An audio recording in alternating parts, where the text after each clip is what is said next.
সাইয়েদনা আবু বকর যখন খলিফা ছিলেন, ওনার রাষ্ট্র পরিচালনার একটা সিস্টেম ছিল, দরবারে অসহায় বিধবা নারীদের লিস্ট টানায় রাখতেন।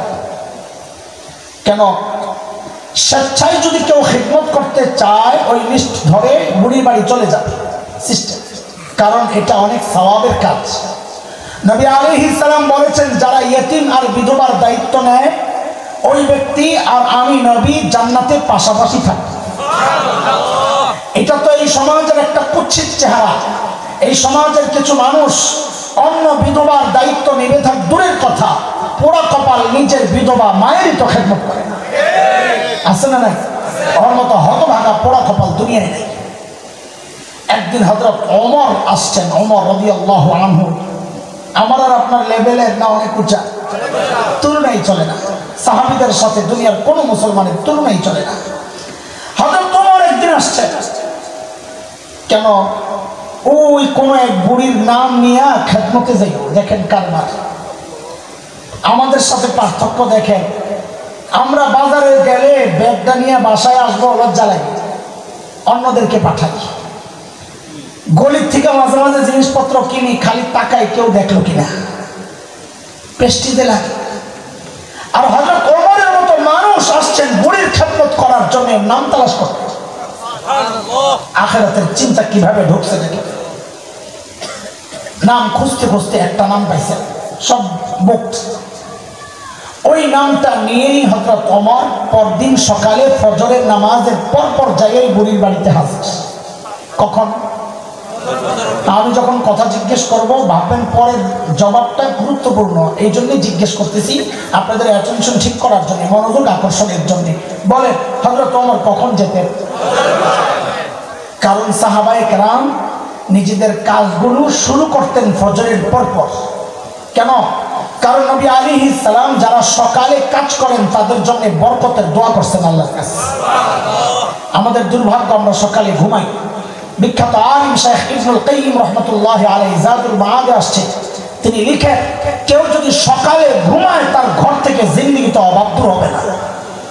খেয়াল রেখে পরদিন সকাল সাইয়েদনা ওমর বুড়ির দরজা নক করে বলে, মারিয়া আপনার ঘরের কাজগুলো করার জন্য আমি ওমর ইবনুল খাত্তাব হাজির। বুড়ি ভেতর থেকে জবাব দেন, বাবারে প্রতিদিন যে আল্লাহর বান্দা আমার ঘরের কাজগুলো করেন তিনি ইতিমধ্যেই কাজ করে চলে গেছেন। কখন গেছেন হযরত ওমর? তো ফজরের পরে যায় কাজ পান নাই, কাজটা হয়েছে কখন? ফজরের আগে নিশ্চিত নাকি? সাইয়েদনা ওমর চিন্তা করলেন, তাইলে আমাকে আরো আগে আসা লাগবে।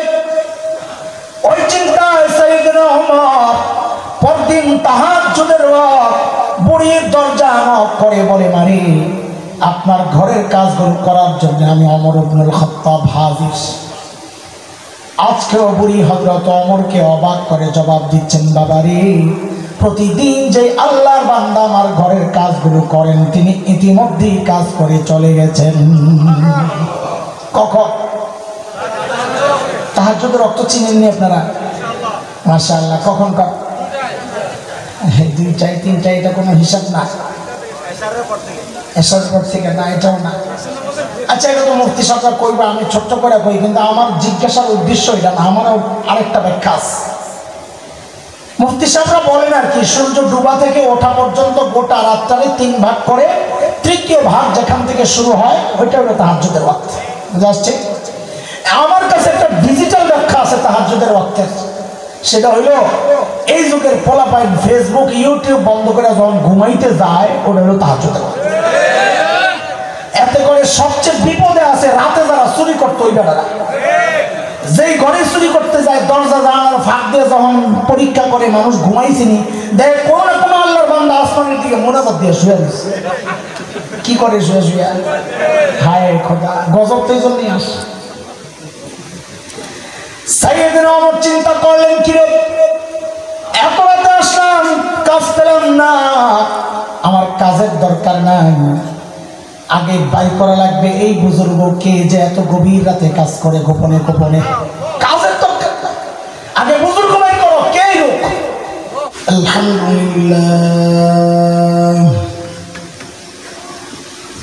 الحمد لله وكفى وسلام على عباده الذين اصطفى أما بعد فأعوذ بالله من الشيطان الرجيم بسم الله الرحمن الرحيم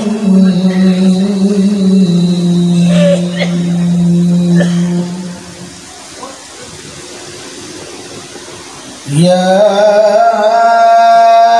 أيها الذين آمنوا اتقوا الله ولتنظر نفس ما قدمت لغد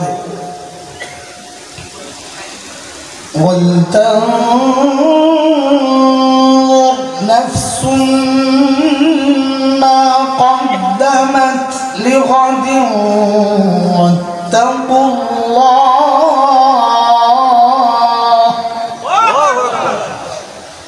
إن الله خبير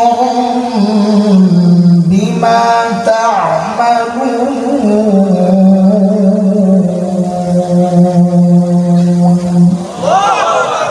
آمنت بالله صدق الله العلي العظيم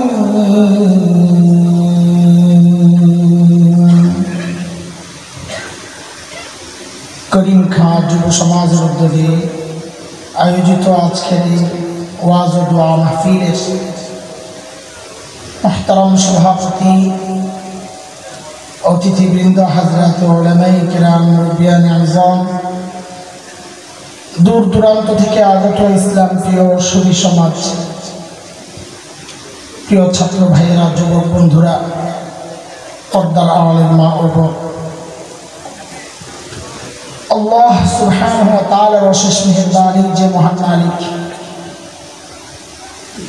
লাখো কোটি মানুষ থেকে বাছাই করে এই মোবারক মজলিসে আমাকে আপনাকে আসার বসার কিছু কথা বলার ও শোনার তৌফিক দান করেছেন সেজন্য মহান রবের শুকরিয়া আদায় করি জবান খুলে প্রাণ খুলে কালিমাতুশ শুকর উচ্চারণ করি আলহামদুলিল্লাহ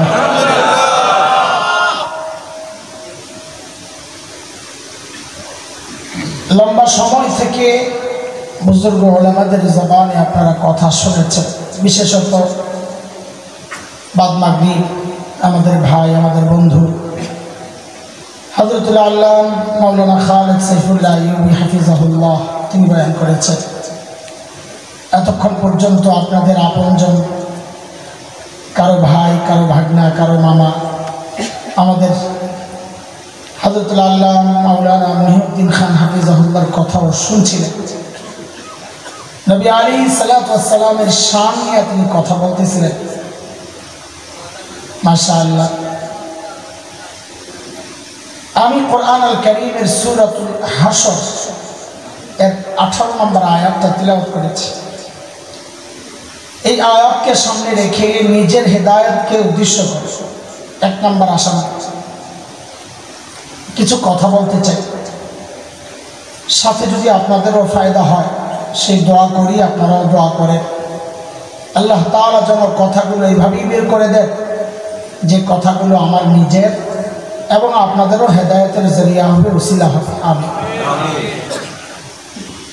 দোস্ত আমি যে আয়াতটা তিলাওয়াত করেছি ওই আয়াতে আল্লাহ সুবহানাহু ওয়া তাআলা আমাকে আপনাকে বড় মায়া করে একটা ডাক দিয়েছেন ইয়া আইয়ুহাল্লাযীনা আমানু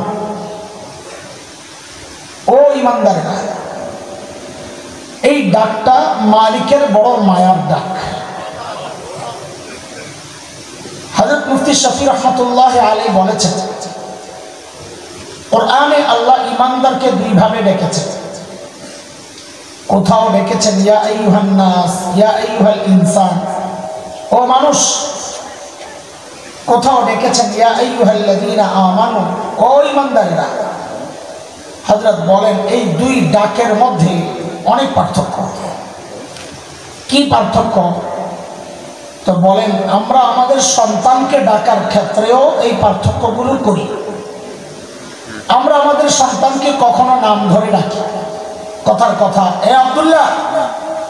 তো সন্তানের দিলে অজানা আশঙ্কা কাজ করে যে বাবা হয়তো রেগে আছেন, ডাকের নমুনা ভালো না। কিন্তু কখনো কখনো বাবা আর সন্তানের যে সম্পর্ক, বাবা ওই সম্পর্ক ধরে ডাক দিয়ে বলেন আব্বু, তো সন্তান বুঝে আমার বাবা আমাকে বড় মায়া করে ডাক দিচ্ছে। ঠিক আল্লাহ তাআলা যখন ডাকেন ও মানুষ, যেন আল্লাহ নাম ধরে ডাকছেন, বুঝে নেওয়া যে আল্লাহ হয়তো রেগে আছেন।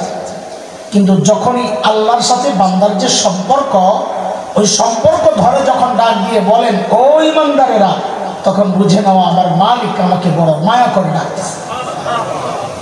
আমি যে আয়াতটা পড়েছি, এই আয়াতেও মালিক বড় মায়া করে ডাক দিয়ে কি বলছেন? আল্লাহ বলেন, ইয়া আইয়ুহাল্লাযীনা আমানুত্তাকুল্লাহ ওয়ালতানজুর নাফসুম মা কদ্দামাত লিগাদিন ওয়াত্তাকুল্লাহ।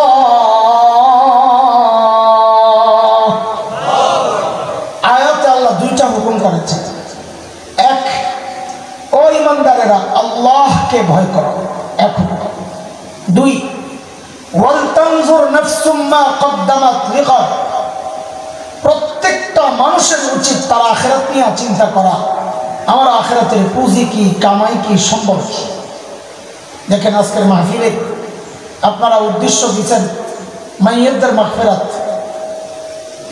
এই রোজায় মসজিদে আমাকে একজন এসে বলতেছেন, হুজুর আমি আমার বাবা না বাইতুল্লাহ, যে আমি আমার বাবার নামে একটা তওয়াফ করতে চাই।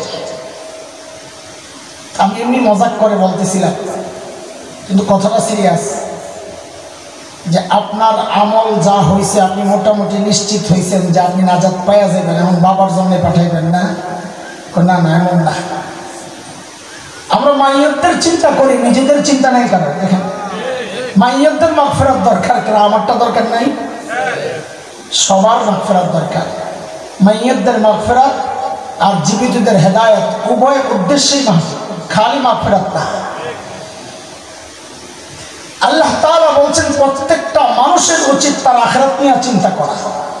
এই চিন্তা শুধু শ্রোতা করবে বক্তাবাদ না, শুধু মুসল্লিরা করবে ইমামবাদ, শুধু মুরিদরা করবে পীর সাহেববাদ না। আল্লাহ বলেন ওয়াল তানজুর নাফসুম মা কদ্দামাত লিগাদ। প্রত্যেকটা মানুষের উচিত তার আখিরাত নিয়ে চিন্তা করা, আমার আখিরাতের পুঁজি কি, কামাই কি, সম্বল কি। মালিকের সামনে দাঁড়াতে তো হবে নিশ্চিত, আমি কি নিয়ে দাঁড়াবো, এই চিন্তাটা প্রত্যেকটা মানুষের করা উচিত। বলে আখিরাতের চিন্তাই তো আসছে, কিন্তু দোস্ত আমাদের আখিরাতের চিন্তাগুলা, আখিরাতের প্রস্তুতি, আখিরাতের জন্য যা করা দরকার, যেমনটা করা দরকার, যেভাবে করা দরকার, ঠিক তেমন হচ্ছে কিনা, না ঘাটতি আছে, ত্রুটি আছে, বিচ্যুতি আছে, কমতি আছে, বুঝবো কেন? তো বুঝার জন্যে আল্লাহ সুবহানাহু ওয়া তাআলা আমাদের সামনে হযরতে সাহাবায়ে কেরাম রিদওয়ানুল্লাহি আলাইহিম আজমাইনদেরকে মডেল বানাইছেন, মডেল, নমুনা, যে তুমি তোমার ঈমানকে সাহাবীদের ঈমানের সাথে মিলাইয়া দেখো। যদি মিলে তো বুঝবা তোমার ঈমান ঠিক আছে, আর যদি না মিলে তো বুঝবা ভেজাল আছে, ঠিক করে নাও। কথা কার বলেন? এই কথা কার? আল্লাহ বলেন فَإِنْ آمَنُوا بِمِثْلِ مَا آمَنْتُمْ بِهِ فَقَدِ اهْتَدَوْا وَإِنْ تَوَلَّوْا فَإِنَّمَا هُمْ فِي شِقَاقٍ।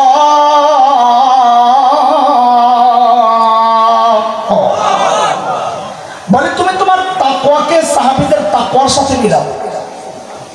কেন মিলাবো? তা আল্লাহ যেন জবাব দিচ্ছেন, কারণ সাহাবীদের তাকওয়ার পরীক্ষা আমি নিয়েছি, ওদের কলবের পরীক্ষা আমি নিয়েছি, ওই পরীক্ষায় ওরা পাস। তোমারটা যদি মিলে তো তুমিও পাস। কথা কার বলেন? কার? আল্লাহ বলেন উলাইকাল্লাযীনা ইমতাহানাল্লাহু কুলুবাহুম التقوى لهم مغفرة وأجر عظيم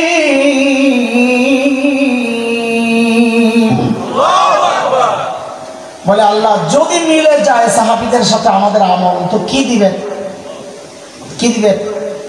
তো আল্লাহ বলেন কি জানেন সূরা তওবা 100 নম্বর আয়াত আল্লাহ বলেন বান্দা যদি মিলে যায় তো ওদের উপর যেমন আমি রাজি হয়ে গেছিলাম তোমাদের উপরও রাজি হয়ে যাবে ওদের জন্য যেমন জান্নাত বানায় রাখছি তোমাদের জন্য জান্নাত বানায় রাখ কথা কার আল্লাহ বলেন والسابقون الأولون من المهاجرين والأنصار والذين اتبعوهم بإحسان رضي الله عنهم ورضوا عنه وأعد لهم جنات تجري تحتها الأنهار خالدين فيها أبدا ذلك الفوز العظيم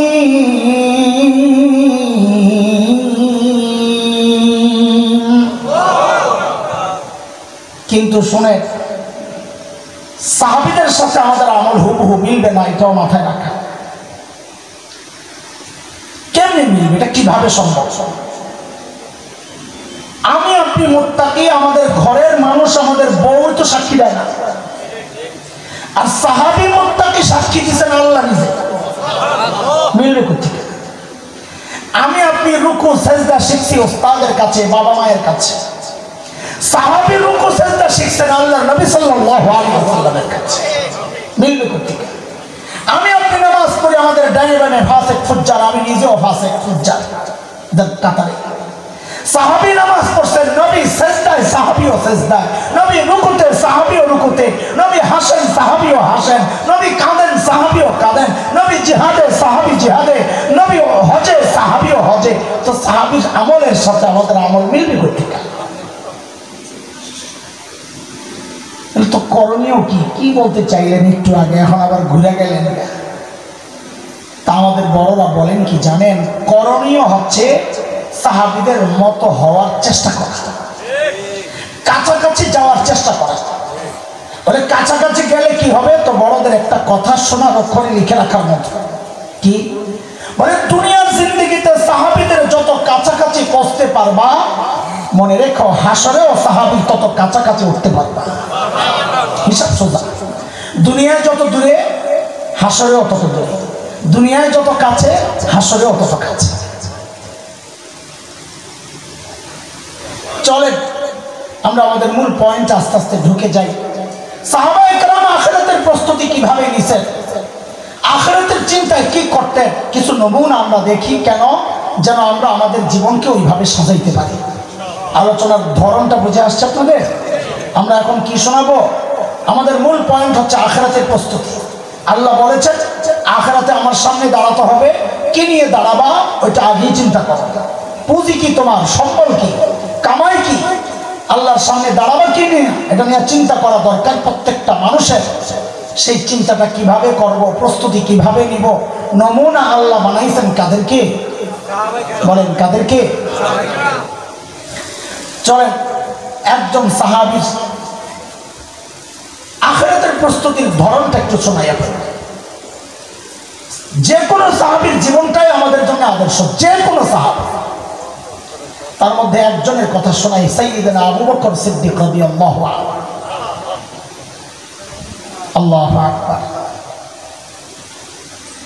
সাইয়্যিদনা আবু বকর যখন খলিফা ছিলেন ওনার রাষ্ট্র পরিচালনার একটা সিস্টেম ছিল দরবারে অসহায় বিধবা নারীদের লিস্ট টানায় রাখতেন কেন স্বেচ্ছায় যদি কেউ খিদমত করতে চায় ওই লিস্ট ধরে বুড়ির বাড়ি চলে যাবে সিস্টেম কারণ এটা অনেক সওয়াবের কাজ নবী আলাইহিস সালাম বলেছেন যারা ইয়েতিম আর বিধবার দায়িত্ব নেয় ওই ব্যক্তি আর আমি নবী জান্নাতে পাশাপাশি থাকব এটা তো এই সমাজের একটা কুৎসিত চেহারা। এই সমাজের কিছু মানুষ অন্য বিধবার দায়িত্ব নেবে থাক দূরের কথা, পোড়া কপাল নিজের বিধবা মায়েরই তো খেদমত করে না। আছে না নাই? ওর মতো হতভাগা পোড়া কপাল দুনিয়ায় নেই। একদিন হযরত ওমর আসছেন, ওমর রাদিয়াল্লাহু আনহু। আমার আর আপনার লেভেলের না অনেক উঁচা, তুলনাই চলে না। সাহাবীদের সাথে দুনিয়ার কোনো মুসলমানের তুলনাই চলে না। হযরত ওমর একদিন আসছেন, কেন? ওই কোন এক বুড়ির নাম নিয়ে খেদমতে যাই। দেখেন কারবার, আমাদের সাথে পার্থক্য দেখেন। আমরা বাজারে গেলে ব্যাগটা নিয়ে বাসায় আসবো, লজ্জা লাগে, অন্যদেরকে পাঠাই। গলির থেকে মাঝে মাঝে জিনিসপত্র কিনি, খালি তাকাই কেউ দেখলো কিনা, প্রেস্টিজে লাগে। আর হযরত ওমরের মতো মানুষ আসছেন বুড়ির খেদমত করার জন্য, নাম তালাশ করতে। আখিরাতের চিন্তা কিভাবে ঢুকছে দেখে। নাম খুঁজতে খুঁজতে একটা নাম পাইছেন, সব বুকড। ওই নামটা নিয়েই হযরত ওমর পরদিন সকালে ফজরের নামাজের পরপর জায়গায় বুড়ির বাড়িতে হাজির। কখন? আমি যখন কথা জিজ্ঞেস করব ভাববেন পরের জবাবটা গুরুত্বপূর্ণ, এই জন্যই জিজ্ঞেস করতেছি, আপনাদের অ্যাটেনশন ঠিক করার জন্য, মনোযোগ আকর্ষণের জন্য। বলেন হযরত ওমর কখন যেতেন? কারণ সাহাবায়ে কেরাম নিজেদের কাজগুলো শুরু করতেন ফজরের পরপর। কেন? কারণ নবী আলাইহিস সালাম যারা সকালে কাজ করেন তাদের জন্য বরকতের দোয়া করছেন আল্লাহর কাছে। আমাদের দুর্ভাগ্য, আমরা সকালে ঘুমাই। বিখ্যাত আলিম শাইখ ইবনুল কাইয়িম রাহমাতুল্লাহি আলাইহি জাদুল মাআদে আসছে, তিনি লিখেন কেউ যদি সকালে ঘুমায় তার ঘর থেকে জিন্দেগিতে অভাব দূর হবে না। খেয়াল রেখে পরদিন সকাল সাইয়েদনা ওমর বুড়ির দরজা নক করে বলে, মারি আপনার ঘরের কাজগুলো করার জন্য আমি ওমর ইবনুল খাত্তাব হাজির। বুড়ি ভেতর থেকে জবাব দেন, বাবারে প্রতিদিন যে আল্লাহর বান্দা আমার ঘরের কাজগুলো করেন তিনি ইতিমধ্যেই কাজ করে চলে গেছেন। কখন গেছেন হযরত ওমর? তো ফজরের পরে যায় কাজ পান নাই, কাজটা হয়েছে কখন? ফজরের আগে নিশ্চিত নাকি? সাইয়েদনা ওমর চিন্তা করলেন তাইলে আমাকে আরো আগে আসা লাগবে। ওই চিন্তায় সাইয়েদনা ওমর পরদিন তাহাজ্জুদের ওয়াক্ত বুড়ির দরজা নক করে বলে, মারি আপনার ঘরের কাজগুলো করার জন্য আমি ওমর ইবনুল খাত্তাব হাজির। আজকেও বুড়ি হযরত ওমরকে অবাক করে জবাব দিচ্ছেন, বাবারে প্রতিদিন যে আল্লাহর বান্দা আমার ঘরের কাজগুলো করেন তিনি ইতিমধ্যেই কাজ করে চলে গেছেন। কখন? তাহাজ্জুদের রক্ত চিনেননি আপনারা? মাশাআল্লাহ। কখন? দুইটায় তিনটায়, এটা কোনো হিসাব না। এসবের পর থেকে না, এটাও না। আচ্ছা এটা তো মুফতি সরকার কইবা, আমি ছোট্ট করে কই, কিন্তু আমার জিজ্ঞাসার উদ্দেশ্য এটা না, আমারও আরেকটা ব্যাখ্যা আছে। মুফতি সাহেবরা বলেন আর কি, সূর্য ডুবা থেকে ওঠা পর্যন্ত গোটা রাতটারে 3 ভাগ করে তৃতীয় ভাগ যেখান থেকে শুরু হয় ওইটা হলো তাহাজ্জুদের ওয়াক্ত। বুঝা আসছে? আমার কাছে একটা ডিজিটাল ব্যাখ্যা আছে তাহাজ্জুদের ওয়াক্তের, সেটা হইলো এই যুগের পোলাপাইন ফেসবুক ইউটিউব বন্ধ করে যখন ঘুমাইতে যায় ওটা হলো তাহাজ্জুদের ওয়াক্ত। এতে করে সবচেয়ে বিপদে আছে রাতে যারা চুরি করতো, ওই বেটারা যেই ঘরে চুরি করতে যায় দরজা জানালার ফাঁক দিয়ে যখন পরীক্ষা করে মানুষ ঘুমাইছিনি, দেখ কোনো না কোনো আল্লাহর বান্দা আসমানের দিকে মোনাজাত দিয়ে শুয়ে দিচ্ছে। কি করে শুয়ে শুয়ে? হায় খোদা, গজব তো এই জন্যই আসে। সাইয়েদনা ওমর চিন্তা করলেন, কিরে এত রাতে আসলাম কাজ পেলাম না, আমার কাজের দরকার নাই, আগে বাই করা লাগবে এই বুজুর্গকে যে এত গভীর রাতে কাজ করে গোপনে গোপনে। কাজের দরকার না, আগে বুজুর্গ বাই করো, কে হোক। ওই চিন্তায় সাইয়েদনা ওমর পরদিন গভীর রাত বুড়ির দরজার সামনে এক ঝোপের আড়ালে চুপচাপ বসে আছেন, দেখবেন এত রাতে কে কাজ করার জন্য আসে। গভীর রাতে হযরত ওমর লক্ষ্য করলেন এক আল্লাহর বান্দা খালি পায়ে পা টিপে টিপে চোরের মতো বুড়ির বাড়ির দিকে আগাইতেছে। হযরত ওমর রেডি, আয়নাস্কা দিই কেডা। যেই না কাছাকাছি আসছে ওমর দাঁড়ায় গেছেন। কেডা? বাপরে, ওমরের যে আওয়াজ, আমার সামনে এমন কেউ হঠাৎ দাঁড়াইলে তো আমি কাপড় চোপড় নষ্ট করে নিই, কিন্তু হযরত ওমরের আওয়াজে ওই ব্যক্তি ভয় পাবেন তার দূরের কথা, উল্টা হযরত ওমর যাকে দেখছেন নিজেই চমকায়া গেছেন। দেখেন ইনি আর কেউ না, খলিফাতুল মুসলিমিন আবু বকর সিদ্দিক রাদিয়াল্লাহু আনহু। হযরত ওমর তো অবাক হয়ে গেছেন, আবু বকর আপনি? কি ব্যাপার? সারাদিন প্রশাসনিক কাজে ব্যস্ত থাকেন, রাতে একটু ঘুমাবেন তা না, আপনি আসছেন বুড়ির বাড়ির কাজ করার জন্য। কেন রে ভাই, এই কাজগুলো করার জন্য আমি নাই, আমরা নাই, আমরা মরে গেছি, আপনি আসছেন? মুহতারাম হাজরিন, সাইয়েদনা আবু বকর কি জবাব দিলেন, ওই জবাবটাই শুধু আজকের বয়ান আমাদের। ছোট্ট একটা জবাব, কিন্তু জবাবটা আমি এখনই আপনাদেরকে শোনাচ্ছি না। কেন? কারণ জবাবটার ওজন কত এটা বুঝতে হলে আগে আবু বকরের ওজন বোঝা যাবে।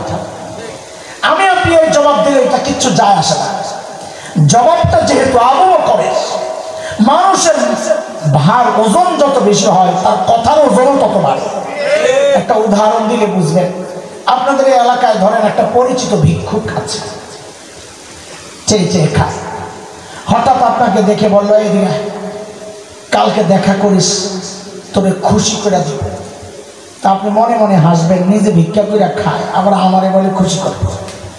কিন্তু বলেন তো, সেম কথা একদম হুবহু এই কথাটাই যদি এলাকার এমপি সাহেব আপনারে বলেন এই কালকে দেখা করো তোমারে খুশি করে দিব, তখনও কি হাসবেন না আশাবাদী হবে? কেন? কথা তো একটাই, ওই যে ব্যক্তির ওজন বাড়ছে তো কথারও ওজন বাড়ছে। সেই কথা যদি মাননীয় প্রধানমন্ত্রী বলেন কালকে দেখা করো তোমারে খুশি করে দিব, আপনারা কি করবেন জানি না, আমি তো সারা রাত ঘুমাবো না, কি জানি পাইতাছি আল্লাহ জানে। কথা কিন্তু একটাই, ব্যক্তির ওজন বাড়তেছে তো কথারও ওজন বাড়তেছে। হযরত আবু বকর ওমরের এই প্রশ্নে কি জবাব দিলেন সেই জবাবে আমরা পরে আসবো ইনশাআল্লাহ। তার আগে আপনাদেরকে আগে আবু বকরের ওজনটা একটু শোনাইতে চাই। আবু বকর কত বড় মানুষ ছিলেন, আল্লাহু আকবার, কত বড় মানুষ আবু বকর। খালি এতটুকু মনে রাখেন, কোন জায়গা থেকে আপনাকে লয়ে যাইতেছি, বুড়ির বাড়ির সামনে গভীর রাতে দুই দোস্তের দেখা, এটা মনে রাখেন। মনে থাকবে না ইনশাআল্লাহ? আমি আবার মনে করে দেব। চলেন আবু বকর কত বড় ব্যক্তি ছিলেন এটা একটু শুনি, তারপর জবাবটা বুঝবো যাহারি আখিরাতের ব্যাপারে আবু বকরের কতটা চিন্তা ছিল। একদিন হযরত ওমর আবু বকরের কাছে আসছেন, দুইজনে খালি লাগা থাকতো। এই লাগা আবার চেয়ারম্যান মেম্বরের লাগা না, এই লাগা হলো কার চেয়ে বেশি আমল কে করতে পারে ওই লাগা, এটাকে প্রতিযোগিতা আর কি, কোরআনের নির্দেশ আছে এটা, প্রতিযোগিতা করে নেক কাজ করতে হয়। তা একদিন হযরত ওমর আয়েশা বলতেছেন কি দোস্ত আপনার সাথে একটা লেনদেন করতে চাই। তো আবু বকর কয় কি লেনদেন করে? তো ওমর কয় কি জানে, বলে দোস্ত আমার জিন্দগির যত আমল আমি করছি, যা করছি সব আপনারে দিয়ে দিতে চাই। আবু বকর বলছেন ভালো চিন্তায়, কিরে ওমর এত ভালো মানুষ, সারা জিন্দগি উনি আমার সাথে আমল নিয়ে করলেন প্রতিযোগিতা, আর এখন বলে সব দিয়ে দিবেন না রে, এখানে কোনো গুমরাস। আবু বকর মানুষ সরল সোজা ছিলেন কিন্তু বোকা ছিলেন না। বলেন কি ছিলেন? আমাদের ওলামাদেরকে অনেকে মনে করেন বোকা, দোস্ত ওলামারা বোকা হয় না, সরল সোজা হয়। যার সিনায় আসমানি ইলম আছে সে বোকা না, আরে বোকা তো সে যা আসমানি ইলম থেকে বঞ্চিত, আলেম বোকা হয় না। হযরত আবু বকর বোকা ছিলেন না। ছোট্ট দুটা উদাহরণ দিয়ে বুঝাই, আবু বকর যে বোকা ছিলেন না তাহলে আপনারাও বুঝবেন। সূরা লাহাব যখন নাযিল হয়েছে, তাব্বাত ইয়াদা আবি লাহাব, কার সম্পর্কে? আবু লাহাব আর তার বউ উম্মে জামিল বিনতে হারব ইবনে উমাইয়া, দুই জামাইয়ের ব্যাপারে নাযিল হয়েছে। বেডি আগের থেকেই ছিল খুব গরম, যেই শুনছে এর ব্যাপারে সূরা নাযিল হয়েছে যে তোরেও সাইজ করা হইব, আয় এটি এমন খেপা খেপছে, বাপরে বাপ। কিছু মহিলা আছে না কড়কইয়া, রাস্তায় হাঁটলে মাঝে মাঝে দেখা যায় জামাইরে যেমনি ধমকায়, আমি খালি আল্লাহর রহমত দোয়া করি, আল্লাহ এই বেড়ার উপর তুমি রহম করো, কি বিপদে আছে বেড়ায় আল্লাহ। তো আবু লাহাবের বউ ছিল এরকম করকইয়া, বেরি করছে কি একটা বড় পাথর লইছে নবীরে মারবে সাল্লাল্লাহু আলাইহি ওয়াসাল্লাম। পরে পাথর একটা দিছে, খুঁজতেছে নবীকে। নবী আলাইহিস সালাম কাবার পাশে বসে বসে কোরআন আল কারীমের তিলাওয়াত করতেছে, এর মধ্যেই ঢুকছে আঙ্গিনায়। সাইয়েদনা আবু বকর পাশে বসে বসে পাহারাদারি করতেছিলেন। আবু বকর দেখছেন উম্মে জামিল আসতেছে, মতিগতি ভালো না, হাতে পাথর। আস্তে আস্তে কানে কানে যায় বলতেছেন, ইয়া রাসূলুল্লাহ, উম্মে জামিলের মতিগতি ভালো মনে হচ্ছে না, হাতে পাথর। নবী আলাইহিস সালাম কি বলেন জানেন? আবু বকর আপনি চিন্তা করেন না, ওরে আসতে দেন, ওরে আসতে দেন। কেন? বলে ও আয়েশা আমাকে তো দেখবি না। বুঝেন না এই কথা? আমি যে বসা আছি আমাকে দেখবি না। কেন? কারণ আল্লাহ তাআলা নবীকে আগেই জানায় রাখছেন। এটা সূরা বনী ইসরাঈলে আসছে 45 নম্বর আয়াত। আল্লাহ বলেন, ইযা ক্বরাতাল কুরআনা জাআলনা বাইনাকা ওয়া বাইনাল্লাযীনা লা ইউমিনুনা বিল আখিরাহ হিজাবান মাসতুরা। নবী আপনি যখন তিলাওয়াত করবেন, আপনার আর বেঈমানদের মাঝখানে আমি নিরাপত্তা পর্দা দিয়ে দিব, ওরা আপনারে দেখবি না। ঠিকই উম্মে জামিল আয়েশা খালি খোঁজে। আবু বকর তো ভাব দেখে বুঝছেন, সান্দু তুমি তো দেখো না। এখন আবু বকররে পাইছে, নবীরে তো দেখে না, আবু বকররে তো দেখে। আয়েশা জিজ্ঞেস করতেছে, আয় মোল্লা। তখন তার মোল্লা কয় নাই, তখন যেই শব্দ কইছে আমি সময়ের শব্দ দিয়ে তাফসীর করলাম আর কি। ওই মোল্লা তো দুষ্ট কই, মুহাম্মদ কই সাল্লাল্লাহু আলাইহি ওয়াসাল্লাম। দেখেন এখন আবু বকর কি বিপদে পড়ছে। যদি বলেন লা আদরি, আমি জানি না নবী কই, তাহলে মিথ্যা কথা হয়, আবু বকরের উপাধি সিদ্দিক কাটা যাবে। আর যদি বলেন এই যে নবী, তা আবু বকর মাইর খাই। কেন? আবু বকর কইব এই যে, উম্মে জামিল কইব কই।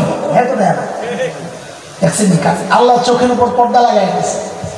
তা আবু বকর কি চালাকের চালাক দেহে। যেই জিজ্ঞেস করছে, ও আবু বকর তোমার দোস্ত কোথায়, আবু বকর সাথে সাথে জবাব দিয়ে দিয়েছেন, খুঁজে দেখো। কি বলে?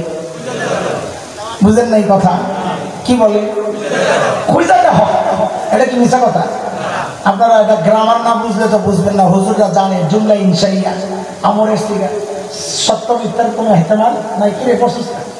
এটা সত্যও না মিথ্যাও না, হুকুম প্রশ্ন এই সমস্ত কথার মধ্যে হুকুমও থাকে না, নির্দেশও থাকে না, আর সত্যও থাকে না। আর যেখানে নির্দেশ থাকে সেখানে সত্যও থাকে না, মিথ্যাও থাকে না। খুঁজে দেখো মানে কি? ভাবটা এমন নিচ্ছেন, আমি কি জানি, তুমি খুঁজে দেখো। উম্মে জামিল মনে করছেন আবু বকর জানে না। যাওয়ার সময় আমাকে ঢাকায় পোলাপানের মতো কয়টা ঝাড়ি ঝুড়ি মাইরা খাইলাম, ধরেলাম, ছেড়লাম, তোর দুস্তরে কয়ালিস এই কয়ে পেয়ে গেছে। দেখছেন নি কাজ? আবু বকর মানুষ কি ছিলেন না? কথা বুঝেন নাই আপনারা? তো বলেন, জবাব দেন। আবু বকর মানুষ কি ছিলেন না? সহজ সরল ছিলেন। কি ছিলেন না? আচ্ছা আরেকটা শোনেন, তাইলে আরো বুঝবেন। হিজরতের সময় নবী আর আবু বকর যাচ্ছেন মদিনার দিকে। মক্কা থেকে খবর ছড়াইয়া দেওয়া হয়েছে, ধরতে পারলে 100 ওট পুরস্কার। সারা দেশের মানুষ নেমে গেছে। এমন এলাকায় খবর গেছে যারা নবীও চেনে না, আবু বকরও চেনে না, কিন্তু খুঁজতেছে যদি লাগিয়া যায়, যদি অনেক দূরে এক জায়গায় ধরা পড়ছে। যারা নবীও চেনে না, আবু বকরও চেনে না, খালি বুঝছে ওদিকের থেকে আইসো তো, এটা হইতে পারে। আবু বকর সামনে, নবী আলাইহিস সালাম পেছনে। আর আয়েশা ধরছে আবু বকর, ধরে জিজ্ঞেস করতেছে, মাম্মাক, আরে তোমার সাথে এই লোকটা কি? দেখেন কি বিপদ। এখন আবু বকর যদি বলেন লা আরিফুহু, আমি ওনারে চিনি না, তো নিজের সিদ্দিক কাটা যায়, মিথ্যাবাদী হয়। আর যদি বলেন হ্যাঁ তা নবীনা, ইনি আমাদের নবী, তো নবী কাটা যান। কি বিপদ। কিন্তু চালাক মানুষ বিপদ কাটাইতে পারে। আবু বকরের যেই জিজ্ঞেস করছে হঠাৎ করে, মাম্মা কায় তোমার সাথে এই লোককে? সাইয়েদনা আবু বকর দেরি না কইরা সাথে সাথে জবাব দিয়ে দিলেন, হাযার রাজুল ইয়াহদিনি, এই লোকটা আমার রাস্তা দেখায়। আল্লাহর মতো কইছেন না, বুঝা আরেকবার কইয়ে। এরা মনে করছে কি আবু বকর রাস্তা চিনে না, নবী পেছন থেকে কয় ডাইনে বামে সোজা, কিন্তু আবু বকরের উদ্দেশ্য এটা ছিল না। আবু বকরের উদ্দেশ্য শব্দটা গোপন করছেন খালি, হাযার রাজুল ইয়াহদিনি ইলাল জান্নাহ, এই লোকটা আমার জান্নাতের রাস্তা দেখায়। কথা কি মিথ্যা নাকি? আল্লাহ। তা আবু বকর মানুষ কি ছিলেন না? বলেন বলেন, কি ছিলেন না? কি ছিলেন? সরল সোজা। সাইয়েদনা ওমর যখন বললেন, আবু বকর আমার সারা জিন্দেগীর আমল আপনারে দিয়ে দিতে চাইলাম, আবু বকর আস্তে করে বললেন, দোস্ত বুঝলাম সব দিয়ে দিবেন, একটু ছোট্ট করে বলেন না আমার কি দেওয়া লাগবে। আবার আমার সারা জিন্দেগীর আমল যদি চাইয়া বসেন তাইলে কিন্তু দেব না, আমারটা আবার চাইবে। ওমর কয়, না না, এত ডরায়েন না, বেশি কিছু চাবো না, আরে কমটাই কি কর না। তো হযরত ওমর বলতেছেন, আবু বকর ওই যে হিজরতের সময় সাউর গুহায় যে নবীর সাথে 3 দিন লুকায়া ছিলেন, ও আবু বকর ওই 3 দিন আমারে দিয়ে দেন, আমি আমার সারা জিন্দেগীর আমল আপনারে দিয়ে দেব। কয়দিন বিনিময়ে? বলেন বলেন, কয়দিন বিনিময়ে? হিসাব মিলে? আপনার কাছে কি হিসাব মিলে? তো নিশ্চয়ই এখানে আছে এমন কোন গোমর যা জানতেন ওমর যে আমার সারা জিন্দেগীর আমলের চেয়ে 3 দিনের দাম বেশি নাকি? তো আর একটু গোমরটা আপনাকে শোনার এনার্জি আছে নি? ইচ্ছা না বিরক্ত লাগতেছে? তাড়াতাড়ি জাগার জায়গা শুনবে তো গোমর শোনার জন্য তো সাউর গুহায় যাওয়া লাগবে, যাইবে? তো চলে একটু সাউর গুহার থেকে ঘুরে আসে। নবী আর আবু বকর গুহার ভিতরে লুকাইছেন। আচ্ছা আপনাকে একটা ওয়াজের পরীক্ষা করি আজকে, ওয়াজ তো শোনেন, মুখস্থ রাখেন না, ভুলে যায়। সঠিক উত্তর দাতারে পুরস্কার দেবো, আমার ভাই দিব, মেম্বার সাহেব পুরস্কার দিব ইনশাআল্লাহ। কম তো দেখি গুহার মুখের মধ্যে কারা কারা বাসা বানাইছিল? মাকড়সা, কবুতর, মাশাআল্লাহ মুখস্থ আছে, দেখা যায় ওয়াজ। এটা ছিল টেস্ট পরীক্ষা, এইবার আসল না। কম তো দেখি কবুতরে ডিম পারছিল কয়টা? সঠিক উত্তর দাতারে কিন্তু পুরস্কার দেব। কোন? 2টা পারে নাই। বাঞ্জা কবুতর, কম দামি কবুতর পাঠাইছে আল্লাহ নবীর বাসাইতে, আন্দাজে খালি একটা মেরে দিল। একটা তুই জানাস না কবুতর একটা ডিম পারে না, খামাখা আন্দাজি করে। 2টা না, 2টার সংখ্যাই তো বেড়ে গেছে।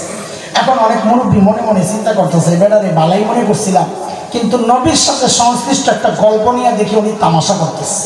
হ্যাঁ ভাই, আমি তামাশাই করতেছি। কেন? কারণ মুহাদ্দিসরা বলেছেন কবুতরের গল্পটা পুরাই জাল, বানোয়াট, মিথ্যা কথা। কবুতরই ছিল না, আমরা ডিম কন্যা শেষ। এই দোষ আপনাদের না, এই দোষ আমাদের। গল্প আমরাই তো শোনাই, আপনারা কই পাইবেন? সতর্ক থাকা, নবীর সাথে সংশ্লিষ্ট কোনো গল্প বলতে সতর্ক থাকা, নাইলে কিন্তু জাহান্নামের ওয়াদা ওয়াইদ ধমক আছে, নবী বলেছে। আল্লাহ আমাদেরকে হেফাজত করে। তবে মাকড়সার জালের ব্যাপারটা আছে, সেটাও দুর্বল। যেহেতু গল্প বলার ক্ষেত্রে, কারো মর্যাদা বলার ক্ষেত্রে, ফজিলত বলার ক্ষেত্রে দুর্বল বর্ণনা আনা যায়, সেজন্য আমি আনতেছি। আচ্ছা এবার জবাব দেন, গুহার ভেতরে কি নবী আর? আমার কথা জবাব দেওয়া লাগবে না, আমি মজা পাবো না। বলে গুহার ভেতরে নবী আর আবু বকর। আচ্ছা বলেন তো, আল্লাহ তাআলা চাইলে গুহার মুখটাকে পাথর দিয়ে সুন্দর করে প্যাকেট করে যেন বোঝা না যায় এখানে একটা গুহা আছে, আর ভেতরটারে জান্নাতের টুকরা বানিয়ে দিতে পারতেন কি পারতেন? পারতেন। আল্লাহ তা করলেন। কি করলেন? মাকড়সার জাল বিছাইয়া দিলেন। কেন?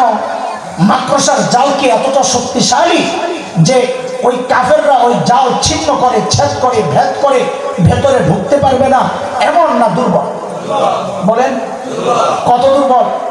কোরআনে আসছে মাকড়সার নামে, কোরআনে একটা সূরা আছে, সূরা আনকাবুত। সেই সূরায় মাকড়সার জাল সম্পর্কে আল্লাহ বলেন, ওয়া ইন্না আওহানাল বুয়ুতি লাবাইতুল আনকাবুত। আল্লাহ বলেন দুনিয়ার মধ্যে যত বাড়ি আছে, ঘর আছে, সবচেয়ে দুর্বল ঘরের নাম হচ্ছে মাকড়সা। তাইলে প্রশ্ন, এই দুর্বল ঘর দিয়ে আল্লাহ তার নবী আর আবু বকরের নিরাপত্তার ব্যবস্থা কেন করলেন? প্রশ্ন জাগে কি জাগে না? বলে আল্লাহ দুনিয়ার মানুষকে দেখা দিচ্ছে, দুনিয়ার মানুষ বাঁচাতে চাই, তো আমার পারমাণবিক অস্ত্র লাগে না, আমার ট্যাঙ্ক কামান সাবমেরিন লাগে না, আমার বোমারু বিমান লাগে না, অত্যাধুনিক অস্ত্র লাগে না। আমি যদি আমার দিন বাঁচাতে চাই তো আমি মাকড়সার জাল দিয়ে বাঁচাইয়া দিতে পারি, কিন্তু শর্ত হচ্ছে ঈমান লাগবে আবু বকরের ঈমান। মুসলমান কোনদিন অস্ত্রের দুর্বলতার কারণে পরাজিত হয় নাই, মুসলমান কোনদিন অস্ত্রের শক্তির কারণে জয়ী হয় নাই। মুসলমান যদি পরাজিত হয়েছে ঈমানি দুর্বলতার কারণে পরাজিত হয়েছে। এই জন্য আমাদের শক্তি কি আছে না আছে ওটা চিন্তা না করে আগে ঈমান ঠিক করেন। একটা ছোট্ট গল্প শোনাইলে এই ফাঁকি, লিবিয়ার এক বিপ্লবী বীর ছিলেন শেখ ওমর মুখতার রহমতুল্লাহ আলাইহি। শেখ ওসামার মতো তিনিও বাতিলের ভিত নাড়াইয়া দিয়েছিলেন। ইটালিয়ানরা দখল করছিল লিবিয়া, শেখ ওমর মুখতার প্রতিরোধ যুদ্ধ চালাচ্ছিলেন, মুক্তিযুদ্ধ। ইটালিয়ানরা সিদ্ধান্ত নিল উনি যেই অঞ্চলটা নিয়ন্ত্রণ করছেন সেখানে বোমা ও বিমান দিয়া বম্বিং করবে। কেউ একজন এসে বললেন, হযরত আমাদের কাছে তো বিমান বিধ্বংসী অস্ত্র নাই, চলেন আমরা এই এলাকাটা ছেড়ে দিই, চলে যাই, নাইলে আমরা মারা পড়ব। শেখ ওমর মুখতার বড় আজীব এক প্রশ্ন করেছেন। আল্লাহু আকবার। তিনি কি প্রশ্ন করেন জানেন? তার প্রশ্নটাই হলো এই বেড়ার কথার জবাব। কি ঈমানদীপ্ত কথা, মনোযোগ না হলে কথাটা বুঝবেন না। আজীব কথা। শেখ ওমর মুখতার জিজ্ঞেস করতেছেন, এই ওদের বোমারু বিমানগুলা কি অনেক শক্তিশালী? বলে হ্যাঁ অনেক শক্তিশালী। তো শেখ জিজ্ঞেস করেন, কত শক্তিশালী রে?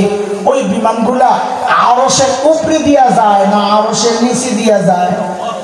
হায় আল্লাহ, আপনি কি কর না কর, কোথায় আরশ, কোথায় সাত আসমান, কোথায় মহাশূন্য, এর কত নিচে দিয়ে বিমানগুলা যায়? শেখ ওমর মুখতার বলেন, থুরু বোকা, তাইলা ডরায়া লাভ কি? যদি নিচে দিয়ে যায় আমার কোনো টেনশন নাই, আরশের উপরে দিয়ে গেলে আমার ডর লাগতো। আমারে বাঁচাবেন যে আরশের মালিক, বম যদি তার মাথায় একটা পড়ে আমারে কে বাঁচাবেন? আমার মালিক ঠিক থাকলে আমার কোনো টেনশন নাই। তিনি মূলত সূরা তাওবার শেষ আয়াতের তরজমা শোনাইছেন, যে আয়াতের মাধ্যমে আল্লাহ সুবহানাহু ওয়া তাআলা তার প্রিয় হাবিব সাল্লাল্লাহু আলাইহি ওয়াসাল্লামকে সান্ত্বনা দিয়েছেন এই বলে, ফাইন তাওয়াল্লাউ ফাকুল হাসবিয়াল্লাহ লা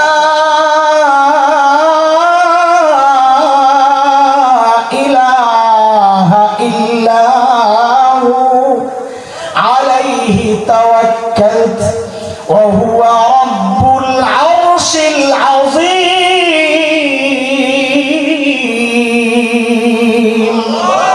নবী আপনি জানায়া দেন, ওরা যদি আপনাকে সহযোগিতা না করে পিঠ দেখায়, আপনি জানায়া দেন, বলবেন দরকার নেই তোদের, আমার জন্য আল্লাহ আছে, তার ক্ষমতা জানো, তিনি ছাড়া কোনো মাবুদ নাই, তিনি আরশে আযীমের মালিক, আমার ভরসা তার উপর।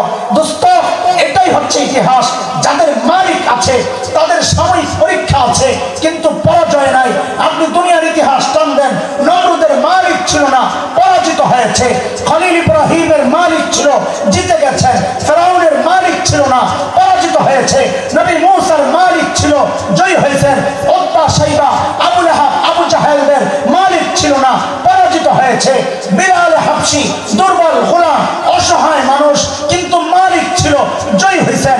ওই আফগানিস্তানের ওই তালেবানদের মালিক ছিল, তাই জয়ী হয়েছেন। আমেরিকা নেটো ওই লাল কুত্তাদের মালিক ছিল না, তাই তো কুত্তার মতো পালাতে বাধ্য হয়েছে। এটাই হচ্ছে ইতিহাস। ভয় পাওয়ার দরকার নাই, আমরা দুর্বল।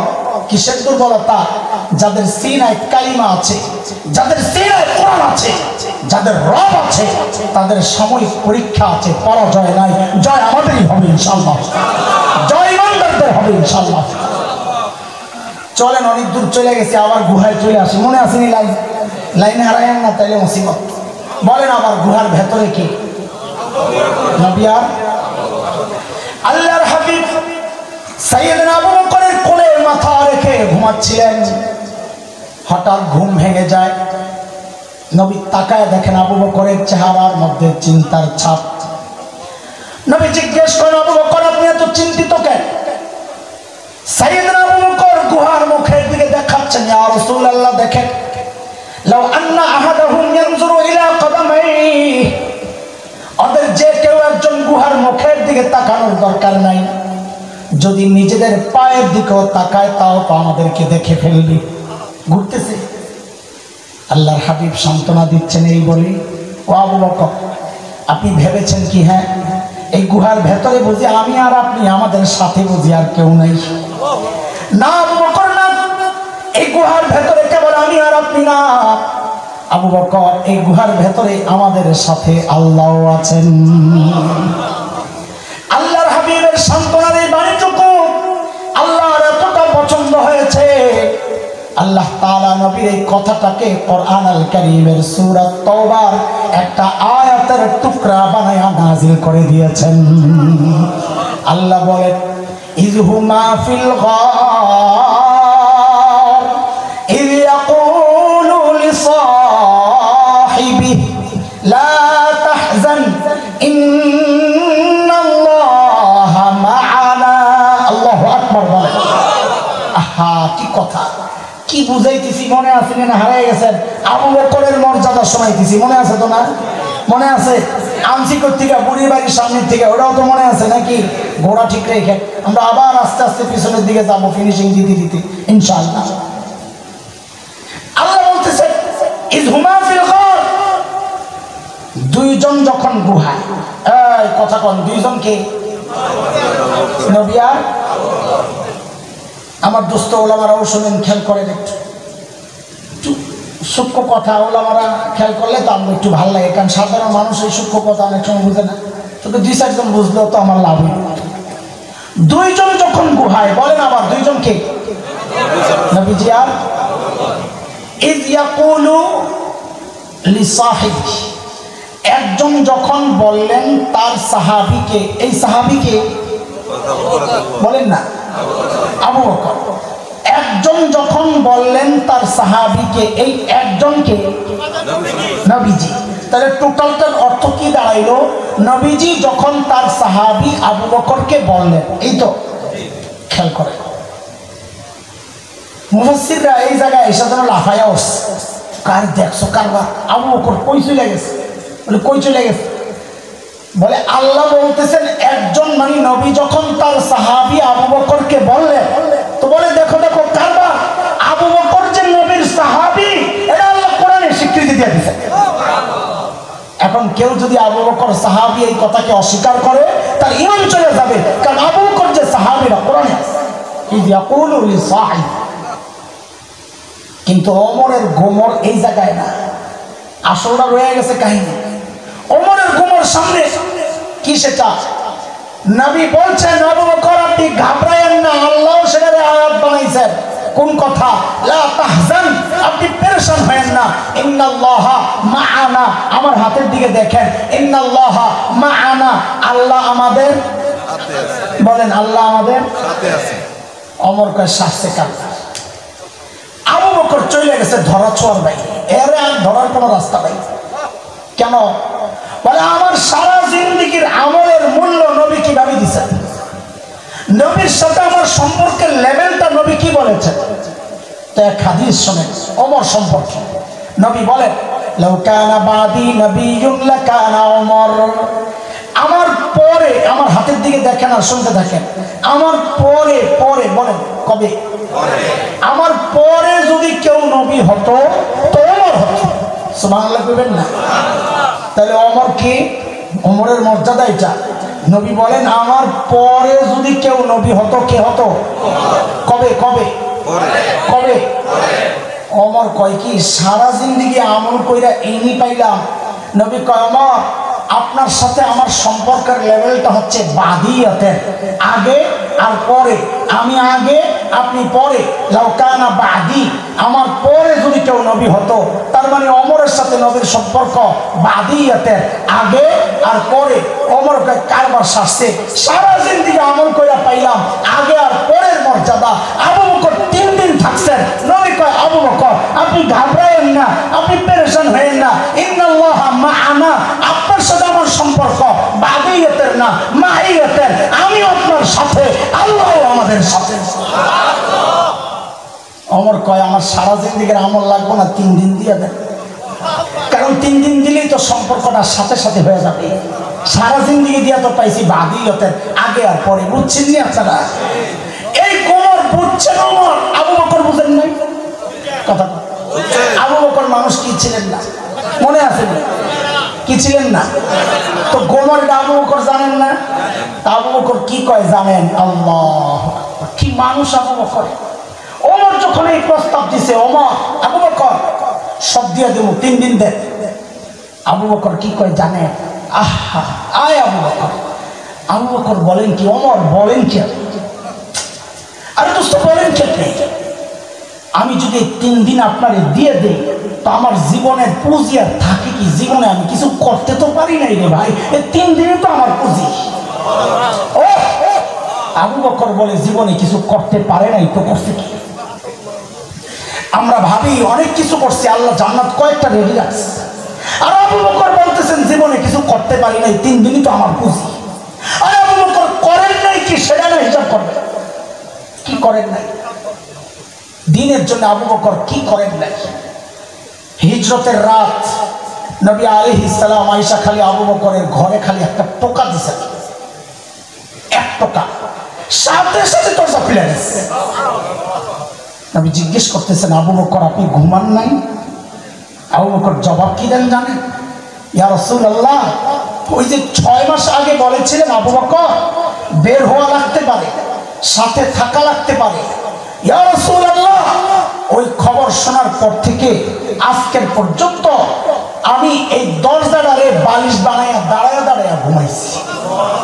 কখন ডাকবো না, বিছানায় পিঠ লাগাইয়া আসতে যদি দেরি হয়, নবীর যদি কষ্ট হয়। সেই আবু বকর বলতেছেন জীবনে আমি কিছু করি নাই তো করছি কি? তাবুকের যুদ্ধ নবী আলাইহিস সালাম এর জন্য অনেক কঠিন যুদ্ধ ছিল, এটা সবচেয়ে কঠিন হওয়ার কারণ মুহাদ্দিসরা লেখেন 4টা কারণ। এক হচ্ছে যুদ্ধের জায়গাটা অনেক দূর, সেই ইউরোপের কাছাকাছি, সিরিয়ার পর। 1, 2 প্রতিপক্ষ রোমানরা শক্তিশালী, 3 প্রচন্ড গরমের মৌসুম, 4 ফসল কাটার মৌসুম। এই কারণে যুদ্ধটা ছিল অনেক কঠিন, লম্বা রাস্তা যাইতে হবে। নবী আলাইহিস সালাম চাঁদা চাইছেন, চাঁদা। কার কাছে কি আছে নিয়ে আসো, চাঁদা লাগবে। আল্লাহ, আজকে ওমর বড় খুশি, মনে মনে খুশি। কেন? চাঁদার ব্যাপার হয়েছে তো, আজকে আবু বকরের হারানোর একটা সুযোগ পাইছি। ওমর থাকতেনি খালি এই সুযোগে, খালি নিয়ে আবু বকরের হারানো যায়। কিন্তু আবু বকর তো জিনিস আল্লাহ একজনই বানাইছে। ওমর দৌড়ে ঘরে গেছে চাঁদা দিতে। কি আনছেন? ঘরে যা ছিল 2 ভাগ করে অর্ধেক গাঁটটি করে নিয়ে আসছেন, অর্ধেক ঘরে রেখে আসছেন। বলেন কদ্দুর আনছেন? নবী আলাইহিস সালামের কাছে পেশ করেছেন, ইয়া রাসূলুল্লাহ আমার চাঁদা। আল্লাহর হাবিব জিজ্ঞেস করতেছেন, ওমর কি নিয়ে আসছেন?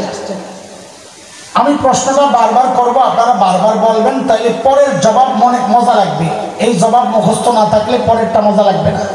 নবী ওমরকে কি জিজ্ঞেস করতেছেন? ওমর কি নিয়ে আসছেন? বলেন তো, আবার বলেন, ওমর কি নিয়ে আসছেন? বলেন, কি জিজ্ঞেস করছেন? ওমর কি নিয়ে আসছেন? সাইয়েদনা ওমর বলতেছেন, ইয়া রাসূলুল্লাহ অর্ধেক নিয়ে আইছি, ঘরে যা আছে অর্ধেক নিয়ে আইছি, অর্ধেক রেখে আইছি। এখন আবু বকরের আসার পালা। নবী অপেক্ষা, আবু বকর কি নিয়ে আসে ওমরের অপেক্ষা। দুইজনের অপেক্ষার পার্থক্য আছে। ওমরের অপেক্ষার ধরনটা এমন, এটা আমি বলতেছি হাদিসের শব্দ না, একটা ভাব নিয়ে যেন বৈশা দিছে ওমর, যে আজকে আবু বকর আসুক, একটা স্লোগান হবে, জিতিল রে জিতিল, ওমর জিতিল, এমন একটা ভাব নিয়ে ওমর বইয়া দিচ্ছে। সাইয়েদনা আবু বকর আমরুটি নাই তো কিছু, ছোট্ট একটা পোটলা লইয়া আইতাছে। কোন কোন বর্ণনাকারী বর্ণনার সময় বলেন এটা চট গায়ে দিয়ে আসতেছিল, এটা জাল কথা, হাদিসে এই অংশ নাই, চটের কথা নাই। ছোট্ট পোটলা একটা নিয়ে আসতেছে, অল্প কিছু দিনার ছিল ওই পোটলায়। নবী আলাইহিস সালামের সামনে পেশ করতেন, ইয়া রাসূলুল্লাহ আমার চাঁদা। আবারও জিজ্ঞেস করি হযরত ওমরের জবাবটা বোঝার জন্য। নবী আলাইহিস সালাম আবু বকর ওমরকে কি জিজ্ঞেস করছিলেন বলেন তো? ওমর কি নিয়ে আসছেন? মাশাআল্লাহ।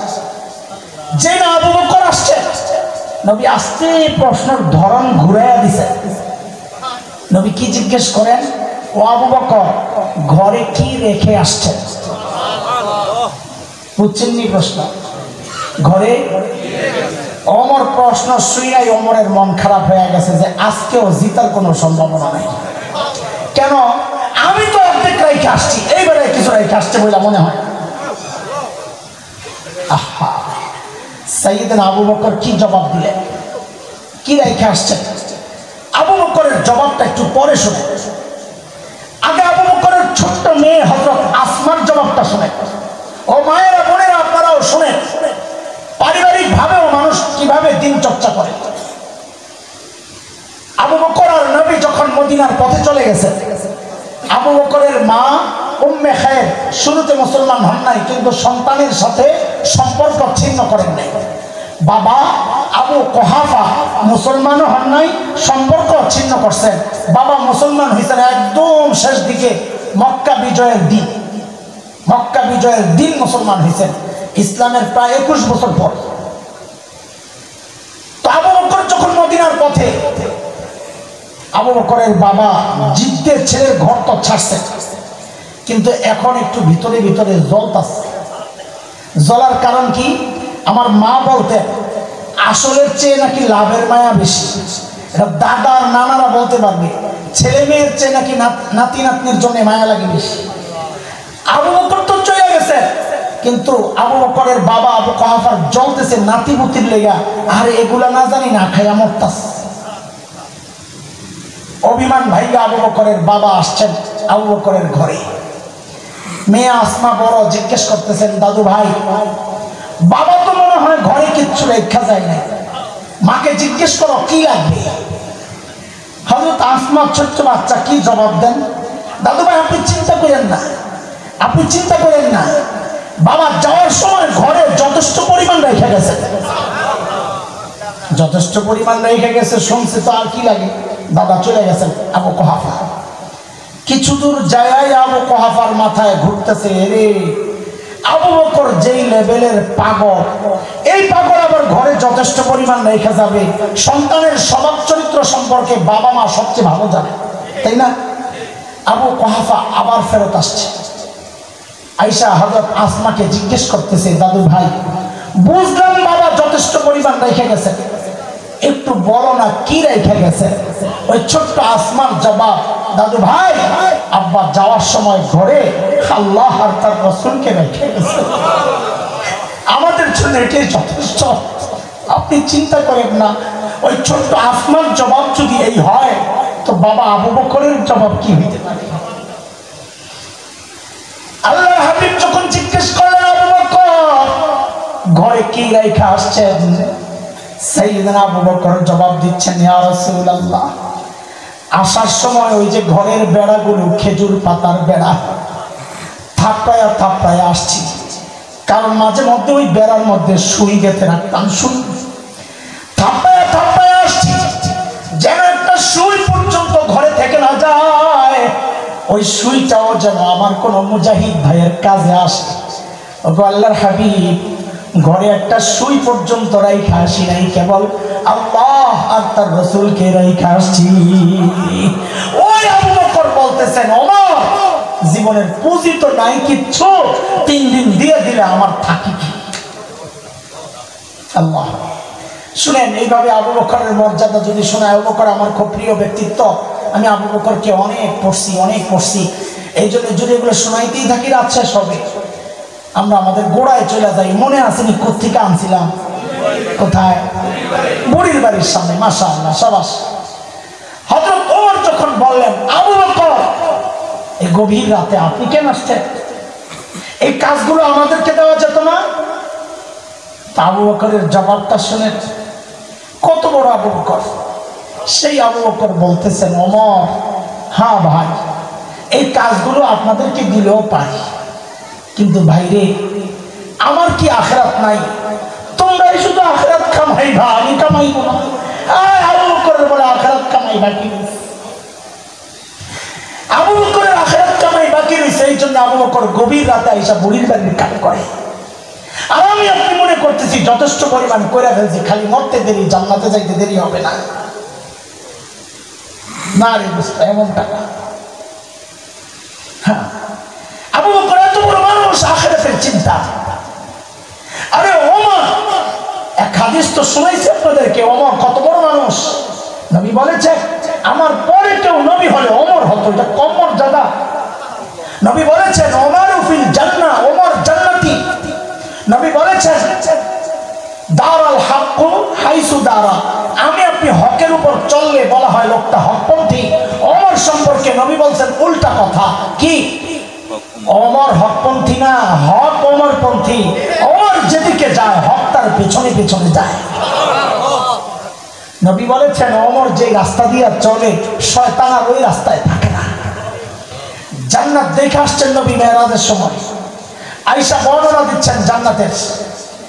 ওই বর্ণনার মধ্যেই নবী বলেছেন জান্নাতে আমি ওমরের বাড়িটাও দেখছি, কি যে সুন্দর বাড়ি। আমার মনটা চাইছিল একটু বাড়িটার ভিতরে ঢুকি, কিন্তু ওমরের যে গায়রত, আত্মমর্যাদা বোধ, প্রেস্টিজ, ঢুকলে যদি ওমর মাইন্ড করে, এই জন্য আমি ঢুকি নাই। এই কথা শুনেই তো হযরত ওমর বাচ্চাদের মতো হাউমাউ করে কান্না শুরু করছেন, আবিকা হিতু ইয়া রাসূলুল্লাহ, আপনার সাথে আমার আত্মমর্যাদা বোধ, একটু ঢুকলেন না কেন, জানতাম আমার বাড়িটা কেমন। সেই ওমর আখিরাতের চিন্তায় কতটা বেকুল থাকতেন একটু শোনেন দোস্ত। মৃত্যু সজ্জায় ওমর আবু লুলু নামক মাজুসির ছেলে, অগ্নি পূজারী, তার মনিবের বিরুদ্ধে বিচার দিয়েছিলেন। ওমরের বিচার গেছে মনিবের পক্ষে, মুসলমান। এই জিততে সে খঞ্জর ধারাইয়া, বিষ লাগাইয়া, ফজরের নামাজের সময় কাপড় মুড়ু দিয়া আয়েশা অতর্কিত হযরত ওমরের উপর যখন হামলা চালায়, ওই বিষাক্ত খঞ্জর যখন পেটের মধ্যে চালায়, হযরত ওমরের নাড়ি বুড়ি বের হয়ে গেছে। বিষক্রিয়া, বিষের যন্ত্রণায় হযরত ওমর বেহুশ হয়ে পড়ে গেছেন মসজিদে নববীর ফ্লোরে। একজনের কোলে ছিল মাথা, একটু হুশ ফিরছে, নামাজের ওযুর পানি আনাইছে, নামাজের খবর নিছে, কে মারছে ওই খবর নিছে। একজনের কাপড় ছিল টাকনুর নিচে, ওই অবস্থায় এটার উপরে উঠাইছেন। এরপর হযরত ওমর আখিরাতের চিন্তায় যে কাজটা করলেন, হযরত ওমর নিজের মাথাটা নিয়ে মসজিদে নববীর ফ্লোরের উপর রাখছেন। বলেন দোস্ত, ফ্লোরটা কি ছিল? পাকা, টাইলস করা, বলেন মোজাইক করা। হযরত ওমর প্রায় অর্ধ জাহান শাসন করা ওমর, একমাত্র ব্যক্তি যাকে আল্লাহর নবী আল্লাহর কাছ থেকে চাইয়া আনছেন। চাইয়া দুইজনের হেদায়েত চাইছিলেন, আবু জাহেল আর ওমরের। আল্লাহ ওমরেরটা কবুল করছেন। একমাত্র ব্যক্তি যাকে নবী আল্লাহর কাছ থেকে চাইয়া আনছেন, সেই ওমরের আখিরাতের চিন্তাটা দেখেন। হযরত ওমর হুশ ফিরার সাথে সাথে মাথাটারে নিয়ে মসজিদে নববীর ফ্লোরে রাখছেন। ফ্লোর কি ছিল? বলেন কি ছিল? মাটি। মাটি, সেই মাটির মধ্যে রাখছেন, বালু মাটি রাইখা হযরত ওমর কি করতেছিলেন?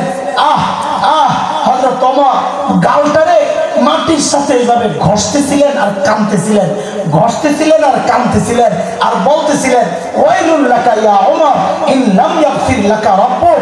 ওমর, তোমার রব যদি তোমার ক্ষমা না করে, ওমর তোমার জন্য ভয়ঙ্কর বিপদ কিন্তু অপেক্ষা করতেছে।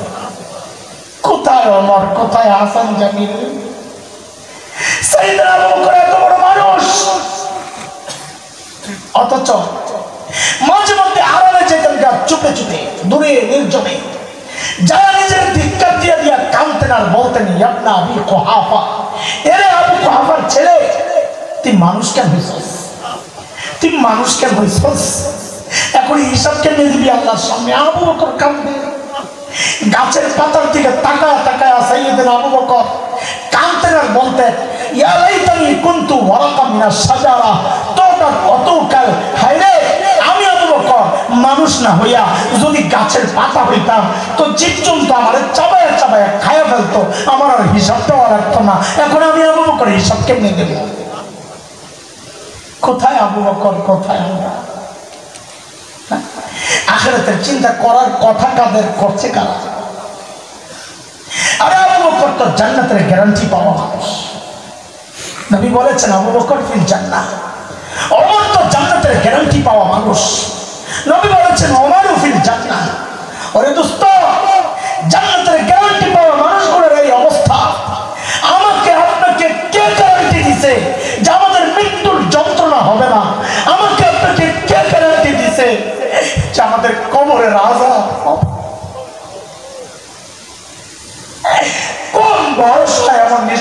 জীবন যাপন করছি? বলে কোন ভরসায়?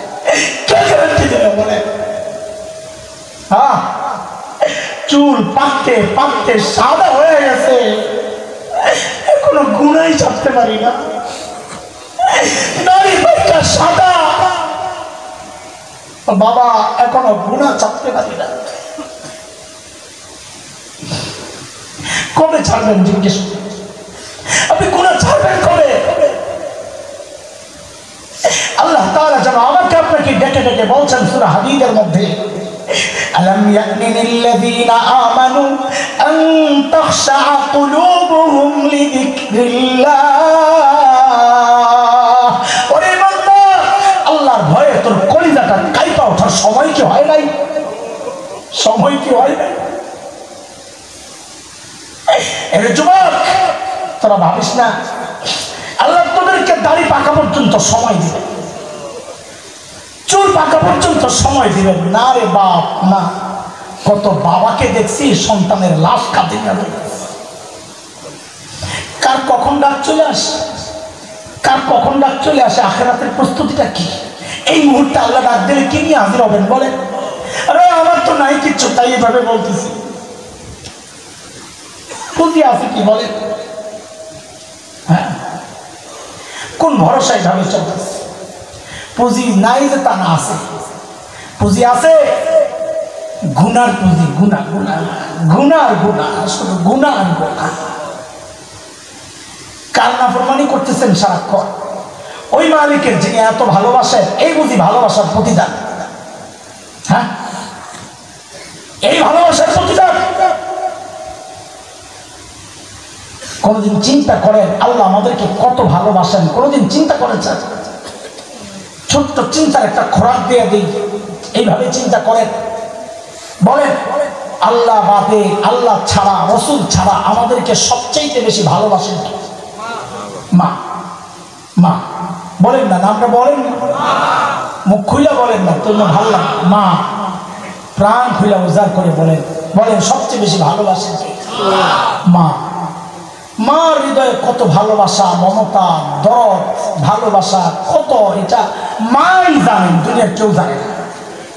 মাকে যে আল্লাহ বানাইছেন ওই আল্লাহ জানে, আমরা বুঝবো কোথেকে? অনুমান করার সুযোগ হতো নাই। কিন্তু যেহেতু কোরআন হাদিস পড়েছি, মাসআলা জেনেছি, সেখান থেকে কিছুটা অনুমান করতে পারি। যেমন একটা মাসআলা আমি প্রায় বলে থাকি, কোন সন্তান যদি বাবা মার আগে মারা যায় তো মাসআলা কি? বাবা সন্তানের লাশের পেছনে পেছনে যেতে পারে, বাবা সন্তানের কবরেও নামতে পারে। কেন? বাবার কলিজায় কি মায়া নাই?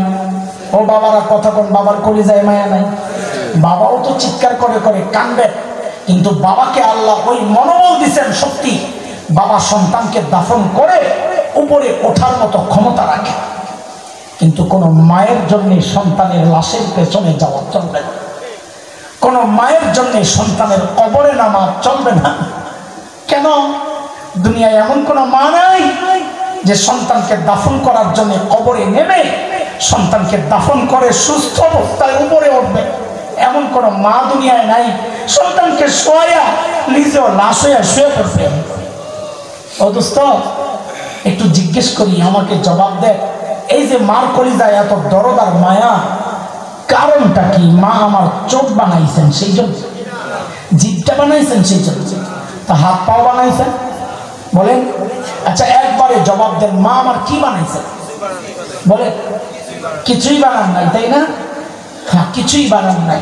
অল্প কয়েকদিন ভাড়াটিয়ার মতো পেটে ধারণ করেছে, হওয়ার পরে লালন করেছে, কিচ্ছু বানান নাই, আমার শরীরের কিচ্ছু বানান নাই। এরপরেও মার কলিজায় এত দরদ আর মায়া, কিচ্ছু বানান নাই, তারপরেও এত মায়া। তাইলে যেই আল্লাহ আমার চোখ বানাইছেন ওই আল্লাহর কত মায়া, যে আল্লাহ আমার জিভ বানাইছেন ওই আল্লাহর কত মায়া, যে আল্লাহ আমাকে এত এত নিয়ামত দিয়া বাঁচায় রাখছেন ওই আল্লাহর কত মায়া। জালিম কত মায়া, তুমি কি বুঝো না? আরে আমি তুমি যখন দরজা বন্ধ করে গুনাহ করি, জানলা বন্ধ করে গুনাহ করি, ভেতরে গুনাহ চলছে, আর আবার মালিক আমাকে কত ভালোবাসেন, মালিকের নাফরমানি করতেছি, আর ওই মালিক দরজার নিচে দিয়া বাতাস আর অক্সিজেন পাঠাইয়া দিচ্ছেন যেন ওই অবস্থায় আমি মারা না যাই। এর যুবক কিভাবে বুঝাইলে বুঝবি, কিভাবে বুঝাইলে গুনাহ ছাড়বি বল আমারে?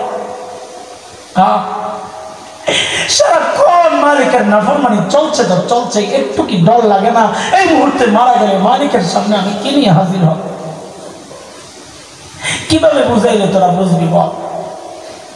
হ্যাঁ, আমি বরং বলি কি, তোরা আমার সামনে আয় না, সামনে আয়, তোদের পাওগুলো আমার সামনে দে, আমি ওই পাওগুলো জয়া ধরিয়া সারা রাত বসে বসে কান্না করি, তাও তোরা গুনাহ ছেড়ে দে বাবা, গুনাহ ছেড়ে দে। এই গুনাহওয়ালা চোখগুলা নিয়ে, এই গুনাহওয়ালা জিহ্বাটা নিয়ে, গুনাহওয়ালা কান নিয়ে, হাত পাও নিয়ে মালিকের সামনে দাঁড়াবো বলেন না? কেমনে দাঁড়াবে? হ্যাঁ মুহতারাম হাজরিন, আল্লাহ তাআলা ওই কথাগুলা মনে করায়া দিয়ে দিয়ে আমাকে আপনাকে ডাকছেন। ওই যে আয়াত পড়েছি সূরা হাসরের 18 নম্বর আয়াত, এই কথাই আল্লাহ বলতে চাচ্ছেন, ইয়া আইয়ুহাল্লাযীনা আমানুত্তাকুল্লাহ ওয়াল তানজুর নাফসুম মা কদ্দামাত লিগাদিন ওয়াত্তাকুল্লাহ। ওই বান্দারা আল্লাহকে ভয় করো, গুনাহ ছাড়ো। প্রত্যেকটা মানুষের উচিত তার আখিরাত নিয়ে চিন্তা করা, হায় রে আমি আমার আখিরাতের কি পুঁজি বানাইছি, আল্লাহর সামনে আমি কি নিয়ে দাঁড়াবো? করবো তো ইনশাআল্লাহ, বলেন করবো ইনশাআল্লাহ। আখিরাতের ওই চিন্তা ঢুকায়া দেওয়ার জন্যই এই মজলিসগুলোর আয়োজন হয়। আমরা যেন দুনিয়ার এই মোহে, দুনিয়ার এই চাকচিক্য, এই ধোকায় পরে আখিরাত যেন ভুলে না যায়। এই জন্য মাঝে মধ্যে আমাদেরকে আখিরাতের কথা মনে করাইয়া দেওয়ার জন্যই মাহফিলগুলোর আয়োজন হয়, হাসি তামাশার জন্য না, গল্প কিস্সা কাহিনীর জন্য না। আল্লাহ তাআলা আমাদের সবাইকে আখিরাতমুখী বানায়া দেন, আমাদের সবাইকে আখিরাতের যথাযথ প্রস্তুতি সাহাবায়ে কেরাম যেভাবে নিয়েছেন সেইভাবে নেওয়ার তৌফিক দান করেন। আজকে সুন্দর আয়োজন যারা করেছেন, যে যুবকরা, আল্লাহ তাআলা তাদেরকেও কবুল করেন, হেদায়েত নসিব করেন, ভবিষ্যতে আরো সুন্দররূপে মজমা মজলিস করার তৌফিক তাদেরকে দান করেন। আজকে যত আলোচনা হয়েছে সমস্ত সহিহ কথাগুলোর উপর আল্লাহ এক নাম্বার আমাকে, সাথে আমরা যারা শুনেছি, আল্লাহ সবাইকে আমলের তৌফিক দান করেন। আমিন আমিন। সুন্দর আয়োজনে অর্থ দিয়ে, সময় দিয়ে, শ্রম দিয়ে, পরামর্শ দিয়ে যারা সহযোগিতা করেছে, আল্লাহ সবাইকে কবুল করেন। বিশেষ করে আপনাদের চেয়ারম্যান সাহেব, তিনি দোয়া চেয়েছেন আপনাদের কাছে। আমরা